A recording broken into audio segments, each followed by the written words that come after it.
Hey, good afternoon, everybody. I hope y'all had a wonderful week. It is Friday night. Woohoo! We're so glad. But of course, when I get home, I have to do all this stuff. So we've got a family gathering tomorrow, and my sister-in-law, God love her, she had to have jaw surgery a couple weeks ago, and she's not been able to eat too much. And so Mom decided we'd have a family get together, and she's making her homemade spaghetti, which is always fabulous. And so I was requested, as I usually am every time we get together, one of the most favorite things of everyone is the apple cobbler that I make. Guys, I know y'all know how to make a cobbler, and this is not a special recipe. It's just a regular cobbler recipe, but I thought y'all might enjoy watching me make it. There's, ingredients here that maybe you haven't thought about putting in your apple cobbler, but we're going to make some apple cobbler. I've got my oven preheating to 350. I do have I usually will make this in a glass dish, but since I'm taking it with me tomorrow, I have a Nordic ware aluminum pan that has a lid. And so it just makes it easier for me to transport it from one place to another, because I'm got to go get my hair did in the morning. So once I get my hair done, I'm going to Mama's. So I want something that is, I can take with me. So I will let you guys see the ingredients that I've got going, and show you how to put it all together. Okay, so as you can see, I have my ingredients lined up. There's my Nordic ware pan that I'm taking it with. This, guys, is a simple cobbler. It is a cup of all-purpose flour, a cup of regular sugar. I put 2 teaspoons of baking powder, not baking soda, baking powder in mine. Also have a dash of salt in here. As you can see, I've got 2 cans of apple pie filling. I've got a stick of butter melted, and I have a cup of milk here. So this is pretty much it. Oh, also I have I like to put a little cinnamon and brown sugar on the top of mine, so I have included that, and I didn't measure it out. I just kind of eyeballed it to see how much I wanted to put in there. There's not an exact science to this. So I'm going to get this set up and let you guys watch me make it. Okay, so I've got my bowl with all my dry ingredients in it, and I'm just going to take a whisk. I'm just going to whisk them all together. Remember, this is a cup of flour, a cup of sugar, 2 teaspoons of baking powder, and a pinch of salt. Just a little, just a little dab of salt.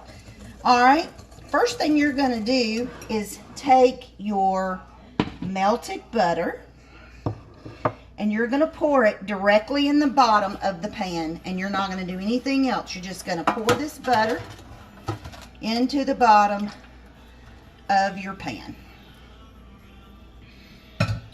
That's going to sit right there while you're getting everything else together.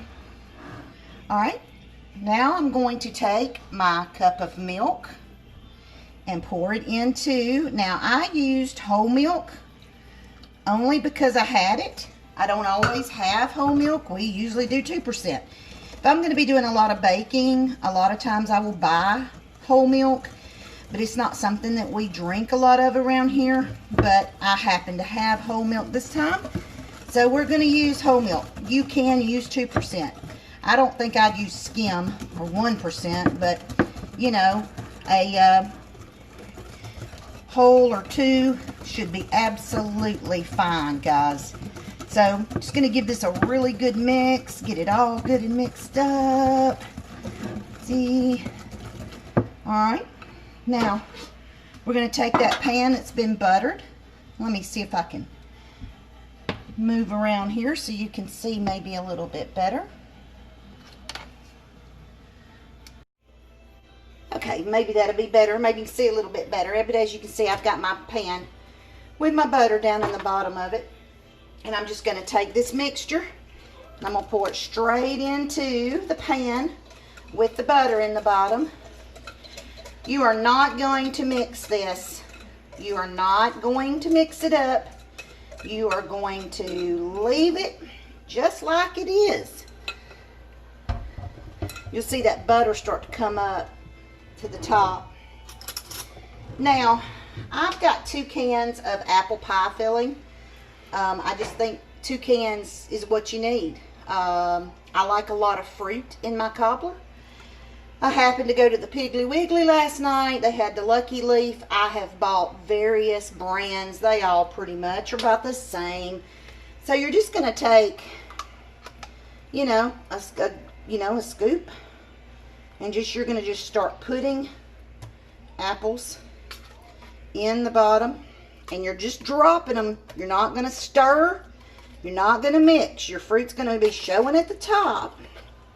And when this bakes, all that flour and all that good stuff is going to come up over the fruit and form a crust. So do not stir it up. That's the key with cobblers, not to stir. You're just wanting to lay your fruit down in here. Y'all can use any fruit. You can use peach. I've made peach.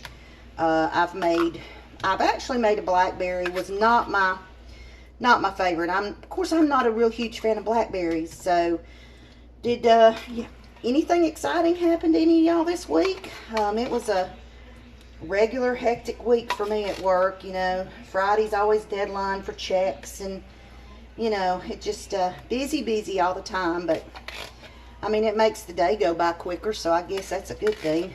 But I'm gonna get all these. If you see any naked spots, put it in there in the corner. Make sure you get it to the corners.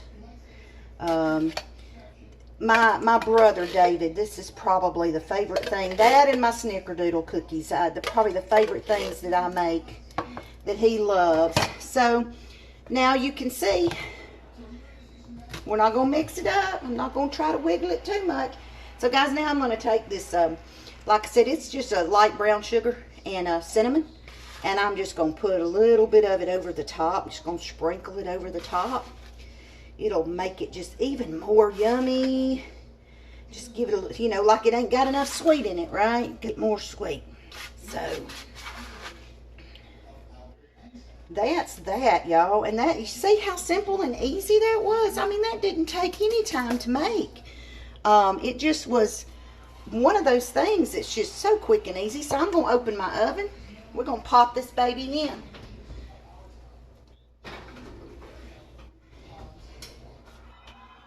I'm going to set my timer for 45 minutes and check it.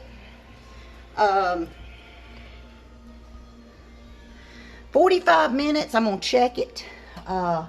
Sometimes it takes upwards of an hour for this to cook, but you want it to get really nice and golden brown so that flour and stuff is cooked real good. You don't want it real you don't want it mushy. So I'm going to let this go for 45 minutes, and I'll be right back and we'll look at it together. Okay, y'all, I just pulled it out of the oven, and I just have to say, it's absolutely beautiful. And here it is, y'all, the finished product. Look at how nice and golden brown it is on the top, and you can see the brown sugar and the cinnamon over the top peeking through. The apples are just about completely covered with the breading and the cooked cobbler part of it. It's delicious, y'all. It smells so good in here too. I wish you could smell it. I can't wait to get a bite of this and try it. I'm not going to dip into it tonight. I got to wait till tomorrow. I hope you enjoyed watching me make this cobbler. It was my pleasure to do it for y'all. Like I said, super easy. Awesomely delicious. You're going to love it. If you've not tried a cobbler before, I would recommend this one as a first try because it's so easy. Cobblers are very easy and they're so very yummy, y'all. So I hope that y'all have a fabulous weekend. Get out and do something fun. I mean, I think it's supposed to rain, but who cares?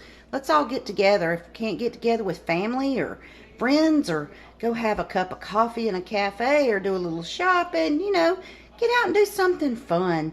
Or if you want to just stay in your pajamas all weekend, hey, that sounds good to me too.